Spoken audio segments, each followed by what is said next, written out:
তো নমস্কাৰ গাইজ, কথাটো হ'ল এনেধৰণৰ। আজি হ'ল পুহৰ শেষৰটো দিন আৰু আমি শেষৰটো দিনতে পালন কৰাও গৰু বিহু। আৰু গৰু বিহু পালন কৰাৰ দৃশ্য আপোনালোকক দেখুৱাও আৰু গৰু বিহু পালন কৰোঁতে আমি কি কি ব্যৱহাৰ কৰোঁ তো আপোনালোকক সেইখিনিয়ে দেখুৱাই আছোঁ। আৰু ইফালে মোৰ খুৰা তো ৰেডি হৈ আছে, সেয়া গৰুৰ শিঙত তেল দি আছে ন খুৰা? তো এয়া গৰুৰ শিঙত তেল দি আছে।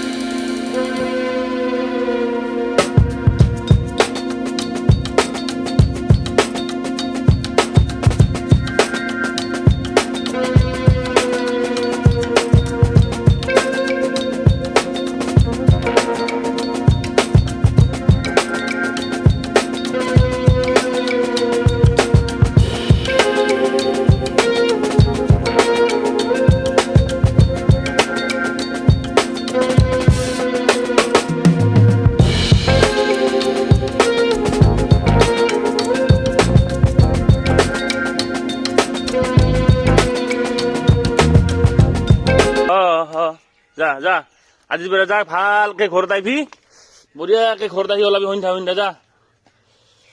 আজিৰ পৰা মানে নিয়মত গৰু চাৰি দিয়া হয়। আজি মাঘৰ বিহুৰ ফট দি কেনে গৰু চাৰি দিয়া হয়। কিন্তু আজিকালি গৰু ধান চান কাটা যিহেতু আগতে হৈ যায়, তো সেইকাৰণে আগতে গৰু চাৰি দিয়া হয়।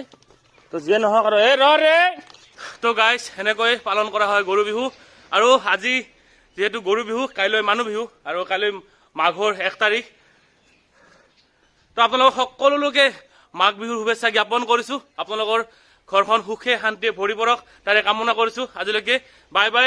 আৰু মাঘ বিহু একদম মনৰ পৰা উদযাপন কৰক, মানে ৰংগমঞ্চ কৰি একো লাভ নাই। ইজনে সিজনক মৰম কৰক, আপুনি ইয়াৰ ঘৰত যাওক, আপুনি তাৰ ঘৰত যাওক, শত্ৰুখিনিক নাশ কৰক, নতুন আলহীক আদৰি লওক। তো এনেকৈয়ে পালন কৰক মাঘ বিহু। তো কৃত্ৰিমভাৱে মাঘ বিহু পালন কৰি একো লাভ নাই, মনৰ পৰা মাঘ বিহু পালন কৰক। তো আজিলৈকে বাই বাই, জয় অসম।